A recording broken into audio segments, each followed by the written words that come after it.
Mangukot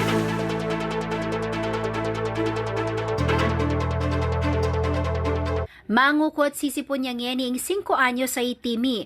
Agpangking kayang imay Jane Manuel, dakal mo naman kareng kayang kaklase reng mikakasakit king kasalungsungan.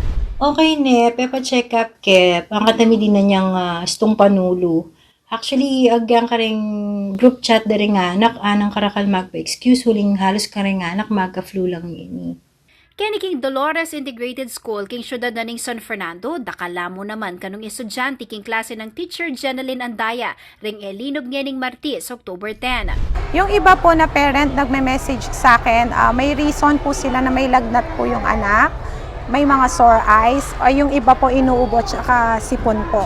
Kahapon po out of 31, 14 lang po yung pumasok sa mga estudyante ko.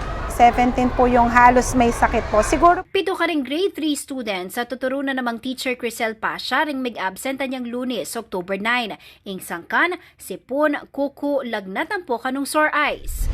Una pong ginagawa namin doon, syempre po dinadala po namin sa clinic po namin. Tapos po, pagka-clinic po, tatawagan po namin yung mga magulang. Inform po namin na ganun po yung nangyari po sa bata.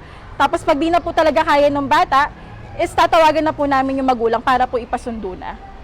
Agpangkang Dr. Zenon Ponce, ing Provincial Health Officer ng Pampanga, uso kano taga ng ngeni ing flu-like illnesses. Apag masdan mi po, dakala po mi kakalagnat ngeni, dadala na po ng panahon. Ayan, ana ng maldo, ana ng muran, wala malam tapos wala pong virus yan, mabilis na pong kumalat.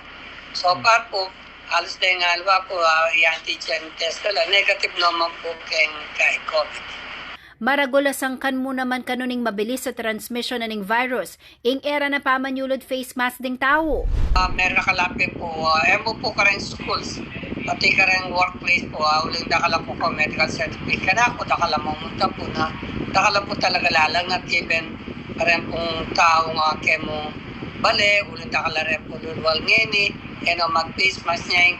Pauli na nini, rinikomenda ng pasibayong Dr. Ponce kareng kaya katamong kabalen at talo ki kareng minimum health protocol kalupa na mo niyang COVID-19 pandemic. Apin din ring pamanyulid face mask, panay pamanos gamat at social distancing. Atin niya pang dagdag paganaka ing eksperto.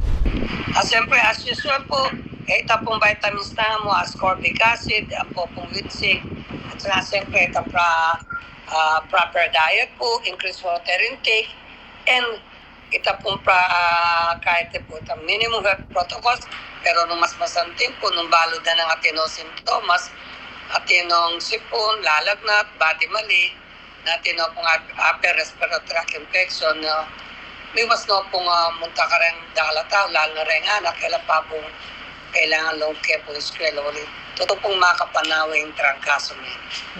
Mas masanting mo naman kano'y agad kumonsulta ka ring doktor, banga baloing sangkana ning pangasakit. Makasadyala kano ding district, provincial at rural health centers, ban sumawop at makapamiyang proper medication. Paganakana pang Ponce a libre ing serbisyo kareng ospital ning gobyerno. Ako yung kaya kayong talasuyo ay Jennifer Salenga, ating pusong makabalen.